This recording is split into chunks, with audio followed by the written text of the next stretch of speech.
দর্শক শুনছিলেন mercantile bank সংবাদ শিরোনাম, এবারে জানাবো বিস্তারিত।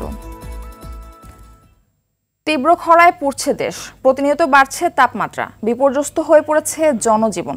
তারপরও নেই বৃষ্টির দেখা, বাতাসে যেন আগুনের ফুলকি। দেশের বিভিন্ন জেলায় বয়ে যাওয়া এই তাপপ্রবাহ আরও কয়েকদিন অব্যাহত থাকতে পারে বলে জানিয়েছেন আবহাওয়া অফিস। এতে করে চরম ভোগান্তিতে পড়েছে নিম্ন আয়ের খেটে খাওয়া মানুষ, সে সাথে ব্যাপকভাবে ক্ষতিগ্রস্ত হচ্ছে কৃষি জমির ফসল। এদিকে তীব্র গরমে পাল্লা দিয়ে বাড়ছে রোগবালাই, হাসপাতালগুলোতে জ্বর আর ডায়রিয়া রোগীদের ভিড় এখন চোখে পড়ার মতো। মে মাসের প্রথম সপ্তাহে সারা দেশে বৃষ্টির সম্ভাবনা মধ্য দিয়ে কিছুটা স্বস্তি ফিরে আসবে বলে জানায় আবহাওয়া অফিস।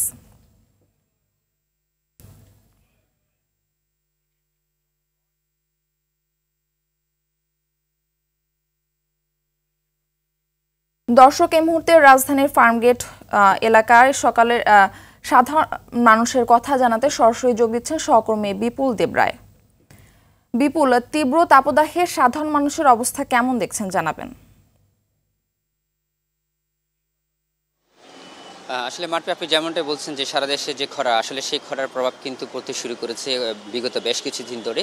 তাপমাত্রার যে তীব্রতা সেটা আসলে অসহনীয় পর্যায়ে পৌঁছেছে সাধারণ মানুষের ক্ষেত্রে, বিশেষ করে যারা খেটে খাওয়া মানুষ এবং নিম্ন আয়ের মানুষ, তারা কিন্তু একেবারে নাবিশ্বাস বলা যায় তাদের, অর্থাৎ জনজীবন একেবারে বিপর্যস্তর মতো। কারণ আমরা রাস্তার ঘাটে এবং বিভিন্ন এলাকায় ঘুরে দেখেছি যে সাধারণ মানুষের যে তারা কর্মস্থলে যাচ্ছেন তারা কিন্তু খুবই ভোগান্তিতে পোহাচ্ছেন বলেও আমাদেরকে এমনটা জানিয়েছে। সেই সাথে আমরা দেখেছি যে সাধারণ মানুষের যে কষ্ট তার চেয়ে বেশি কষ্ট হচ্ছে যারা বিশেষ করে রিক্সাওয়ালা, যারা খেটে খাওয়া নিম্ন আয়ের মানুষ, যারা তাদের কিন্তু কিছুক্ষণ কিন্তু কাজ করার পরে কিন্তু তাদের প্রায় অনেকটা কষ্টসাধ্য হচ্ছে বলে তারা আমাদেরকে এমনটা জানিয়েছেন। সেই সাথে আরেকটা বিষয় জানিয়ে রাখতে চাই, সেটা হচ্ছে আবহাওয়া অফিস থেকে যে বলা হয়েছে যে আজকের তাপমাত্রাটা আরও গত কয়েকদিনের চেয়ে বৃদ্ধি পেতে পারে এবং সেই সাথে অসহনীয় একটা ভোগান্তি মানুষ পোহাতে হবে। সেই সাথে আরও তারা জানিয়েছেন যে আসলে এই তাপদাহ কিন্তু কয়েকদিন চলবে এবং আগামী মে মাসের প্রথম সপ্তাহ দিকে হয়তো বৃষ্টিপাতের আভাস থাকতে পারে।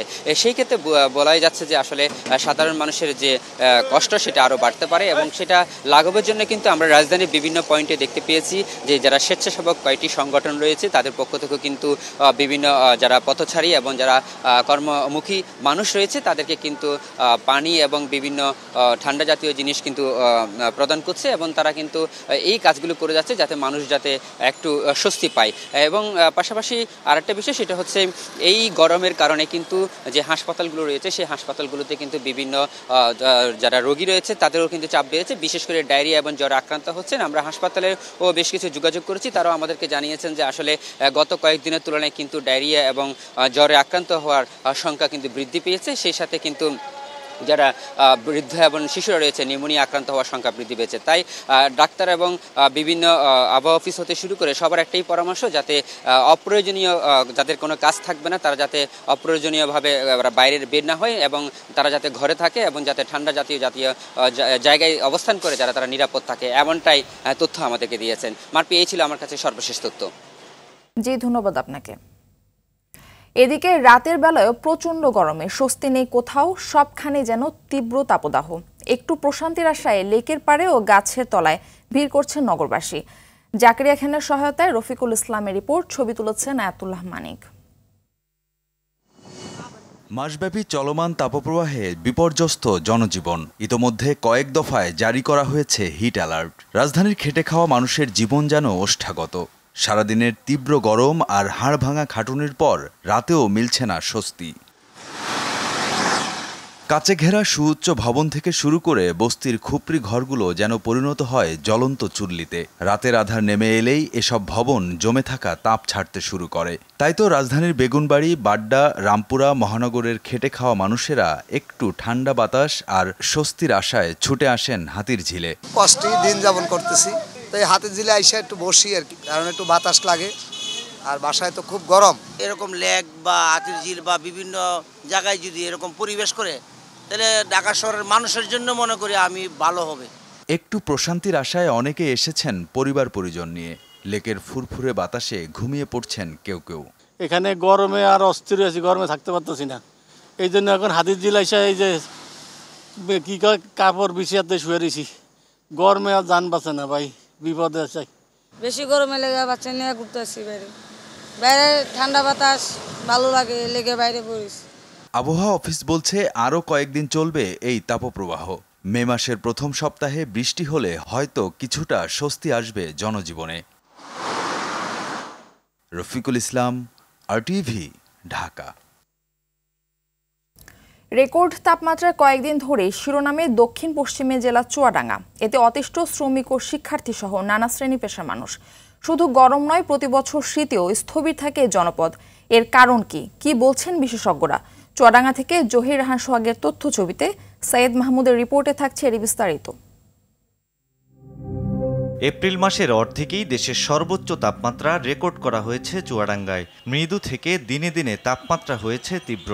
40 ডিগ্রি সেলসিয়াস তাপমাত্রা যেন এখানকার স্বাভাবিক ব্যাপার। আবার শীতের চিত্র পুরোপুরি উল্টো। আবহাওয়া অফিসের তথ্য বলছে, স্বাধীনতার পর 2014 সালের 21 মে সর্বোচ্চ 43.2 ডিগ্রি সেলসিয়াস তাপমাত্রা ছিল চুয়াডাঙ্গায়। আবার 2003 সালে সর্বনিম্ন 4.3 ডিগ্রি সেলসিয়াস তাপমাত্রার রেকর্ডও এই জেলার। শীতের সময় আমরা ঘর থেকে একদম বের হওয়া যায় না, আর গরমের সময় তো রোদে বের হওয়া যাচ্ছে না। অতিরিক্ত তাপমাত্রার কারণে শিশুরা কিন্তু অতিষ্ঠ হয়ে যাচ্ছে। এর ফলে হসপিটালগুলোতে কোনো বেড ফাঁকা পাওয়া যাচ্ছে না। আবহাওয়াবিদরা বলছেন, চুয়াডাঙ্গার ভৌগোলিক অবস্থান, জলবায়ু পরিবর্তন, অনাবৃষ্টি আর মানবসৃষ্ট কারণগুলোই গরম কিংবা তীব্র শীতের ভোগান্তি নিয়ে আসছে। চুয়াডাঙ্গা জেলা কর্কট ক্রান্তি রেখার কাছাকাছি হয়। গরমকালে চুয়াডাঙ্গা জেলার উপর তাপ খারাপভাবে দেয়। আবার দেখা যায় যে শীতের সময় সাইবেরিয়া থেকে যে ঠান্ডা বাতাস সেটা চুয়াডাঙ্গা অঞ্চল দিয়ে ঢোকে। এপ্রিলে সূর্য থেকে বাংলাদেশের অবস্থান অন্য সময়ের তুলনায় সবচেয়ে কাছাকাছি থাকে। তবে এমন পরিস্থিতি নিয়ন্ত্রণে কার্যকরী পদক্ষেপ নেই, বরং পরিবেশকে উল্টো বিপর্যয়ের দিকেই ঠেলে দিচ্ছে মানুষ। এমনটাই মত এই বিশেষজ্ঞের। এই এলাকায় ঘনবসতি, যে গাছপালা আছে সেগুলো মানুষ কেটে ফেলছে।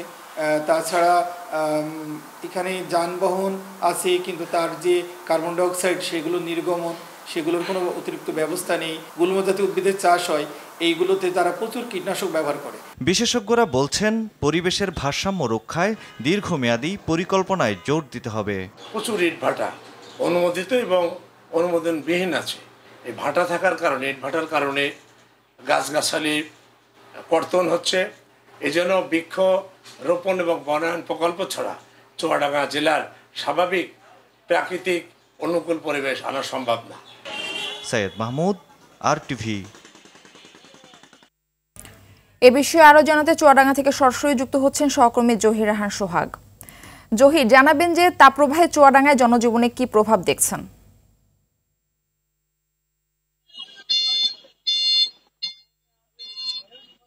মারফি, গতকাল চুয়াডাঙ্গা আবহাওয়া অফিস যে তাপমাত্রা রেকর্ড করেছে তা কিন্তু এই মৌসুমের সব রেকর্ড কিন্তু ভেঙে দিয়েছে। তাপমাত্রার পারদ গিয়ে দাঁড়িয়েছে 43 ডিগ্রি সেলসিয়াসে। আমরা দেখেছি 2014 সালে কিন্তু 14 সালের 21 মে 43.2 ডিগ্রি সেলসিয়াস তাপমাত্রা রেকর্ড করা হয়েছে। এরপর কিন্তু এই 10 বছরে কিন্তু আর এই ধরনের তাপমাত্রা রেকর্ড করেনি চুয়াডাঙ্গা অফিস, এবং চুয়াডাঙ্গাবাসীও কিন্তু এই ধরনের তাপমাত্রা অনুভব করেনি। তো এই গতকালকে যে তাপমাত্রা রেকর্ড করা হয়েছে তারপর থেকে কিন্তু আমরা দেখেছি যে সাধারণ মানুষের ভিতরে একটা আতঙ্ক তৈরি হয়েছে। তারা কিন্তু খুব প্রয়োজন ছাড়া কিন্তু ঘরের বাইরে বের হচ্ছে না, আর যারা বের হচ্ছেন তারা কিন্তু অবশ্যই ছাতা মাথায় দিয়ে কিন্তু বের হচ্ছেন। এবং আমরা দেখেছি যে কোলাহলপূর্ণ যে জায়গাগুলো যেখানে জনসমাগম থাকে সেগুলো কিন্তু একেবারে ফাঁকা হয়ে যাচ্ছে। আর ব্যাংকের যে কার্যক্রম, ব্যাংকিং যে লেনদেন সেটাও কিন্তু অনেকাংশে কমে গেছে। আর স্কুল কলেজগুলো তো বন্ধই আছে। গতকালকে ছিল প্রাথমিক বিদ্যালয়গুলো খোলা ছিল, আজকে কিন্তু সেগুলো কিন্তু এই জেলায় বন্ধ করে দেওয়া হয়েছে। শিক্ষা অফিস থেকে যে নির্দেশনা দেওয়া হয়েছে সে অনুযায়ী কিন্তু আমরা দেখেছি যে সকাল থেকে কোনো স্কুল কলেজ কোনো শিক্ষা প্রতিষ্ঠান কিন্তু খোলেনি। তো আমরা দেখেছি এই তীব্র তাপ প্রবাহের কারণে কিন্তু হাসপাতালগুলোতে রোগীর সংখ্যা বাড়ছে। বিশেষ করে চুয়াডাঙ্গা সদর হাসপাতাল এবং উপজেলা স্বাস্থ্য কমপ্লেক্স গুলোতে দেখেছি যে আমরা রোগীর সংখ্যা বেড়ে চলেছে। আর আরেকটা জিনিস আমি যে একটু পিছনে যদি দেখা যাচ্ছে, আমার পিছনে দেখবেন যে এটা চুয়াডাঙ্গার দামোদর এক বাস স্ট্যান্ডের একটা খুবই গুরুত্বপূর্ণ একটা জায়গা। এখানে কিন্তু লোক সমাগম থেকে থাকে, কিন্তু এই তীব্র তাপদাহের কারণে একেবারেই লোকসমাগম নেই বললেই চলে। এই মুহূর্তে একেবারেই লোকজনের যে ভিড় সেটা কিন্তু আমরা দেখতে পাচ্ছি না। আর একটা তথ্য জানিয়ে রাখি যে এই পরিস্থিতিতে কিন্তু বিভিন্ন স্বেচ্ছাসেবী সংগঠন এগিয়ে এসছে। তারা কিন্তু পথচারী এবং যারা শ্রমজীবী মানুষ আছে তারা কিন্তু লেবুর শরবত এবং স্যালাইন এবং পানি বিতরণের যে কার্যক্রম তারা কিন্তু চালিয়ে যাচ্ছে। ধন্যবাদ আপনাকে। তীব্র দাবদাহের সঙ্গে ঘন ঘন লোডশেডিং এ বিপর্যস্ত দিনাজপুরের জনজীবন। এলাকাটিতে প্রতিনিয়তই তাপমাত্রা উঠানামা করছে ৩৫ থেকে ৪০ ডিগ্রিতে। এতে হিট স্ট্রোকে মারা যাচ্ছে হিলির পোলট্রি খামারের মুরগি। বিভিন্ন ওষুধ দিয়েও বাঁচানো যাচ্ছে না, ফলে লোকসানের মুখে পোলট্রি খামারিরা। হিলি প্রতিনিধি আব্দুল আজিজের তথ্য ছবিতে ইমরুল কায়েসার রিপোর্ট। টানা কয়েকদিনের তীব্র তাপপ্রবাহে বিপর্যস্ত দিনাজপুরের জনজীবন। সাধারণ মানুষের পাশাপাশি অতিষ্ঠ পশু পাখিও। অতিরিক্ত গরমের সবচেয়ে বেশি প্রভাব পড়েছে হিলির পোল্ট্রি খামারে। গরমের সঙ্গে ঘন ঘন লোডশেডিংয়ে অতিষ্ঠ খামারিরা। তীব্র দাবদাহে খামারেই প্রায় প্রতিদিনই ২০ থেকে ৩০টি করে মুরগি মারা যাচ্ছে। পাশাপাশি কমেছে ডিমের উৎপাদন। একসময় যেখানে ৩,০০০ পিস ডিম পাওয়া যেত, এখন সেখানে ১ থেকে ১,৫০০ পিস পাওয়া যাচ্ছে। ফলে আর্থিক ক্ষতির মুখে খামার ব্যবসায়ীরা। আগে ডিম উঠতো প্রায় ৩,০০০-এর মতো, এখন অর্ধেক কমে গেছে ডিম। টিনে পানি দিচ্ছি, আবার দেখা যাচ্ছে খের ভেজার পর সেখানে দিচ্ছি, তারপরেও কোনোভাবে আমরা তাপমাত্রা কন্ট্রোল আনতে পারতেছি না। আমাদের অবস্থা খুব একটা ভালো না, প্রচন্ড গরমে মুরগি মারা যাচ্ছে। গত 7 দিনে আপনার প্রায় 8-10টা ফার্মে প্রায় আমাদের 5 লক্ষ টাকা ক্ষতি হয়ে গেছে অলরেডি। আরও ক্ষতি হওয়ার সম্ভাবনা আছে। আমরা তো কিছুতে এগুলাকে মানে ঠিক কন্ট্রোলে আনাই পারতেছি না। জানি না যে আমাদের ব্যবসার পরিস্থিতি কি হয়ে যাবে, আমরা কিছু বুঝতে পারতেছি না। এদিকে খামারের মুরগি হিটস্ট্রোকের হাত থেকে বাঁচাতে উঠান বৈঠক সহ বিভিন্ন পরামর্শ দিচ্ছেন উপজেলা প্রাণী সম্পদ বিভাগ। খামারি ভাইদেরকে আমরা প্রতিনিয়ত বিভিন্ন পরামর্শ দিয়ে যাচ্ছি, তাদের সাথে আমরা উঠান বৈঠক করছি এবং খামারে হিট স্ট্রোক মোকাবেলায় যে সমস্ত পদক্ষেপ নেওয়া জরুরি সেই সম্পর্কে আমরা তাদেরকে পরামর্শ দিয়ে যাচ্ছি। খামারের ভিতরে দিনের বেলায় 2 থেকে 3 বার ঠান্ডা পানি যেন স্প্রে করে দেওয়া হয়, বিশেষ করে ঠান্ডার সময় সকালবেলা অথবা ভোরে এবং রাত্রেবেলা যেন খাবার দেওয়া হয়। হিলি উপজেলায় 150-র বেশি খামারে হাঁস মুরগি রয়েছে 3.5 লাখ। ইমরুল কায়েস, RTV। এই বিষয়ে আলোচনাতে দিনাজপুরের হিলি থেকে সরাসরি যুক্ত হচ্ছেন সহকর্মী আব্দুল আজিজ। আজিজ, যেটা দেখছিলাম যে প্রতিদিনই 25 থেকে 30টা মুরগি মারা যাচ্ছে, তো নিশ্চয়ই খামারিরা বড় রকমের একটি লোকসানের মুখে পড়তে যাচ্ছে। তো এই বিষয়ে খামারিরা কি বলছেন, জানাবেন বিস্তারিত। যে মারফি, আপনাকে জানিয়ে রাখি আসলে এখানে প্রায় 150টির বেশি কিন্তু মুরগির খামারি রয়েছে, ছোট বড়। আপনাকে জানিয়ে রাখি যে আসলে খামারিরা কিন্তু অনেক চিন্তার মধ্যে পড়ে গেছে। কারণটি হচ্ছে ইতিমধ্যে যেমনটি আমরা রিপোর্টে দেখলাম যে একটি খামারি মাত্র তারা প্রায় 5 লক্ষ টাকার মতন, কিন্তু ক্ষতির মধ্যে এখন পর্যন্ত কিন্তু ক্ষতির মধ্যে কিন্তু পড়ে গেছে। এছাড়া কিন্তু আরও অন্যান্য খামারি রয়েছে, তারা কিন্তু খুব দুশ্চিন্তার মধ্যে রয়েছে। আপনাকে জানিয়ে রাখি গত কয়েকদিন থেকে প্রায় 10 থেকে 15 দিন থেকে দিনাজপুর জেলাতে 38 থেকে 40 ডিগ্রির মধ্যে তাপমাত্রা কিন্তু ওঠানামা করছে। আর এর ফলে কিন্তু এই যে হিট স্ট্রোকে কিন্তু মুরগিগুলোর মারা যাচ্ছে। আমরা কিন্তু গতকালকেও দেখেছি উপজেলার বিভিন্ন খামারে কিন্তু দেখেছি যে প্রতিটা খামারে 10 থেকে 15 অর্থাৎ 20টার মতন কিন্তু মুরগি মারা যাচ্ছে। এতে কিন্তু চরম লোকসানের মধ্যে পড়তে হচ্ছে এই খামারিদের। খামারিরা বলছে যে আসলে এই ঘন ঘন লোডশেডিং হওয়ার কারণেই তারা কিন্তু এই মূল ঘন ঘন লোডশেডিং হচ্ছে, সেই সঙ্গে কিন্তু তাপমাত্রা বৃদ্ধি পেয়েছে। এই দুটি কারণেই কিন্তু মূলত এটি হচ্ছে, এমনটি কিন্তু তারা জানিয়েছে। তবে উপজেলা প্রাণী সম্পদ বিভাগ থেকে কিন্তু বারবার করে বলা হচ্ছে যে আসলে এই যে অতিরিক্ত তাপমাত্রা, এই জন্য তারা যেন এই ছাদে অর্থাৎ খামারের যে ছাদ রয়েছে সেখানে কিন্তু তারা গরম ঠান্ডা পানি বা পাটের যে বস্তা রয়েছে সেগুলো এবং খড় কিন্তু দিয়ে পানি ছিটানোর জন্য বারবার কিন্তু বলে দিয়েছে। তবে এছাড়া কিন্তু তারা বলছে যে আসলে এই স্প্রে যেন দিনে যেমন আগে 2-1 বার কিন্তু স্প্রে করা হতো, সেটা কিন্তু 3 থেকে 4 বার যেন ঠান্ডা পানি দিয়ে তারা স্প্রে করে। এছাড়া কিন্তু খাবার যে স্যালাইন রয়েছে মুরগিদের সেগুলো কিন্তু দেয়। এছাড়া কিন্তু বলা হচ্ছে যে আসলে মুরগিকে যে আগে যেরকম বেশি পরিমাণ খাবার দিত সেটি কিন্তু এখন অল্প পরিমাণ খাবার দিতে বলা হচ্ছে। সেটিও যখন তাপমাত্রা কম থাকবে অর্থাৎ রাতে এবং শেষ রাতের দিকে তারা কিন্তু খাবার দেওয়ার কিন্তু একটা পরিবেশ বা বলা হচ্ছে, বারবার করে বলতেছে উপজেলা প্রাণী সম্পদ থেকে। তবে আপনাকে জানিয়ে রাখি যে এই যে হিট স্ট্রোকের কারণে বা অতিরিক্ত তাপমাত্রার কারণে কিন্তু মুরগি কিন্তু অনেকটা ডিম উৎপাদন সেটি কিন্তু ব্যাহত হচ্ছে। আমরা যেমনটি জানতে পেরেছি যে আগে যেরকম ধরেন যে 3000 থেকে 4000 মুরগি থাকলে সেখানে 2000 বা 2500 ডিম দিত, সেটি কিন্তু ডিম উৎপাদন অনেকটাই কমে গেছে। এতে কিন্তু আরও লোকসানের মধ্যে পড়তে যাচ্ছে এই খামারিরা বলছে যে যদি সরকার থেকে তাদেরকে যদি কোনো প্রণোদনা বা সহযোগিতা করা হয় সেক্ষেত্রে তারা এই ক্ষতির মুখ থেকে তারা কিন্তু অনেকটাই কিছুটা মানে মুক্তি পাবে।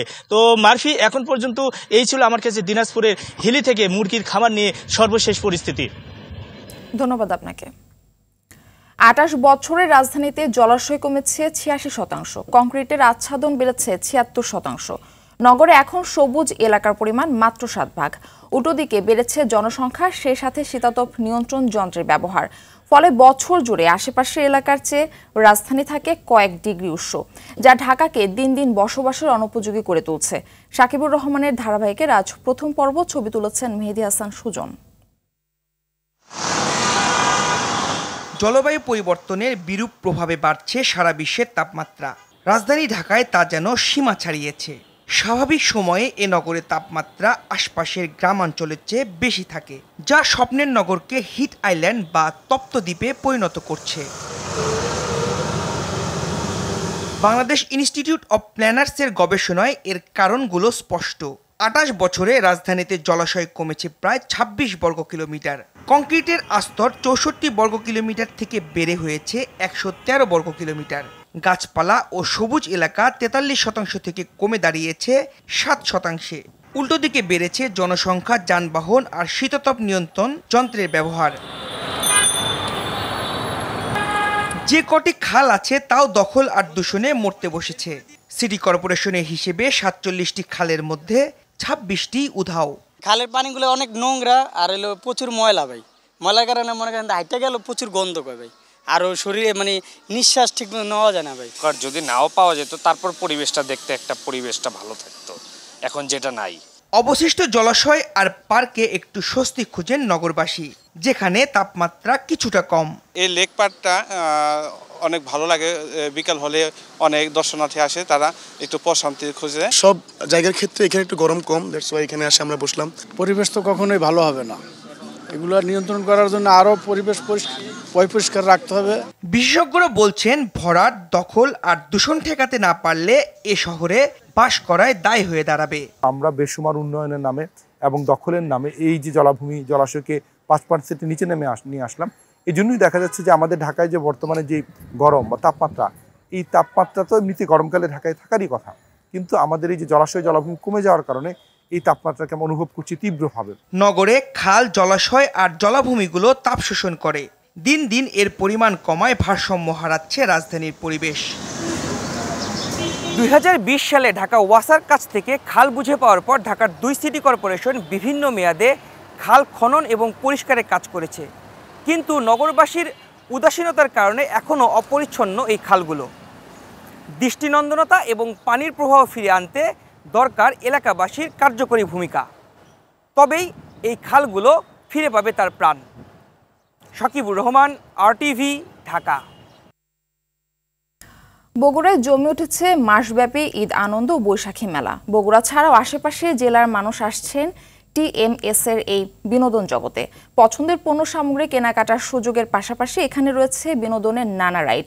দর্শনার্থীদের জন্য উন্মুক্ত মঞ্চে প্রতিদিন সকাল হলেই বসে সাংস্কৃতিক পরিবেশনা। বিশেষ প্রতিনিধি সৈয়দা মনির ইসলামের রিপোর্ট, সহায়তা করেছেন বগুড়া থেকে GM সজল। বগুড়া শহরতলির নদাপাড়ায় করতোয়া নদীর কোল ঘেঁষে প্রায় 600 একর জমির উপর গড়ে উঠেছে TMSS বিনোদন জগৎ। বগুড়া ও আশেপাশের জেলার মানুষের বিনোদনের অন্যতম স্পটে পরিণত হয়েছে এটি। কারুশিল্প, ইকো পার্ক, পিকনিক স্পট, হরেক রকমের খাবারের দোকান ও ফোয়ারা ছাড়াও এখানে রয়েছে নাগরদোলা, চরকি সহ বিভিন্ন রাইড আর স্কাই ডাইনিং রেস্টুরেন্ট। বছর জুড়ে মেলা, খেলাধুলা ও সাংস্কৃতিক প্রতিযোগিতার আয়োজন করে আসছে কর্তৃপক্ষ। এরই অংশ হিসেবে এখন চলছে মাসব্যাপী ঈদ আনন্দ ও বৈশাখী মেলা। প্রসাধনী সামগ্রী, গৃহস্থালী পণ্য, খেলনা এবং TMSS উৎপাদিত বিভিন্ন পণ্যের পসরা সাজিয়েছেন দোকানিরা। এই উন্মুক্ত বাতাস, এই যে পাশেই যে নদী, এরকম বড় জায়গা তো আসলে বগুড়া শহরে কোথাও নাই। সারা বছর কোনো না কোনো প্রোগ্রাম লেগেই থাকে। মেলার পাশাপাশি এখানে একটা ইকো পার্ক রয়েছে, যেখানে চিড়িয়াখানা আছে, শিশুদের জন্য নাগরদোলা, বিভিন্ন রাইড রয়েছে। মেলায় প্রতিদিন বিকাল হলেই বসে কবিতা আবৃত্তি, নৃত্য, লোকজ সঙ্গীত ও যাত্রাপালা সহ নানা রকমের সাংস্কৃতিক আসর। হারিয়ে যেতে বসা খেলাধুলা সহ দেশের সংস্কৃতি বাঁচিয়ে রাখতে সামাজিক দায়বদ্ধতার অংশ হিসেবে এমন আয়োজন বলে জানান টিএমএসএস এর প্রতিষ্ঠাতা। বছরে আমরা কমপক্ষে 6টা মেলা করি, এক সপ্তাহ থেকে 1 মাস পর্যন্ত মেলা থাকে। গ্রাম বাংলার হারিয়ে যাওয়া খেলাধুলাগুলো এখানে হয়। বিনোদন জগৎটির পরিধি আরো বাড়ানো হবে বলেও জানান এই নারী সংগঠক। সৈয়দা মুনিরা ইসলাম, RTV। আন্তর্জাতিক সংবাদ। যুক্তরাষ্ট্রের নর্থ ক্যারোলিনায় অঙ্গরাজ্যের শার্লেট শহরের বন্দুকধারীদের হামলায় আইনশৃঙ্খলা রক্ষাকারী বাহিনীর 3 কর্মকর্তা নিহত হয়েছেন। হামলায় গুলিবিদ্ধ হয়েছেন আরও 4 জন। স্থানীয় সময় সোমবার সন্ধ্যায় এই হামলার ঘটনা ঘটে। বার্তা সংস্থা রয়টার্স এক প্রতিবেদনে তথ্য নিশ্চিত করে, আগ্নেয়াস্ত্র রাখার কারণে দোষী সাব্যস্ত এক অপরাধীর বাড়িতে ওয়ারেন্ট নিয়ে গিয়েছিল হামলায় নিহত এসব কর্মকর্তা। কিন্তু বাড়িটিতে ঢোকার পর ওই ব্যক্তি তাদের নিশানা করে গুলি চালাতে শুরু করেন। পরে পুলিশ পাল্টা গুলি চালালে বাড়ির উঠোনে সন্দেহভাজন ব্যক্তি নিহত হন।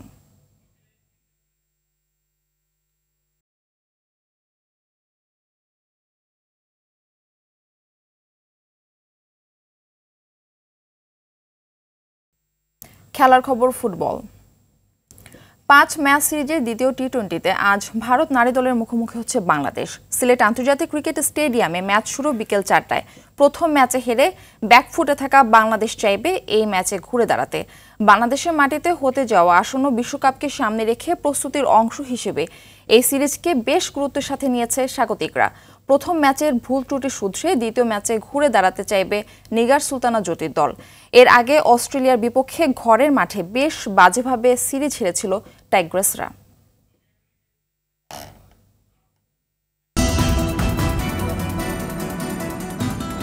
সকালের সংবাদ এ পর্যন্তই। সবশেষ সংবাদ জানতে যে কোনো মোবাইল ফোন থেকে 2414 নম্বরে ডায়াল করুন। মধ্যাহ্নের সংবাদ দুপুর 12টায় দেখার আমন্ত্রণ রইল। ধন্যবাদ সবাইকে।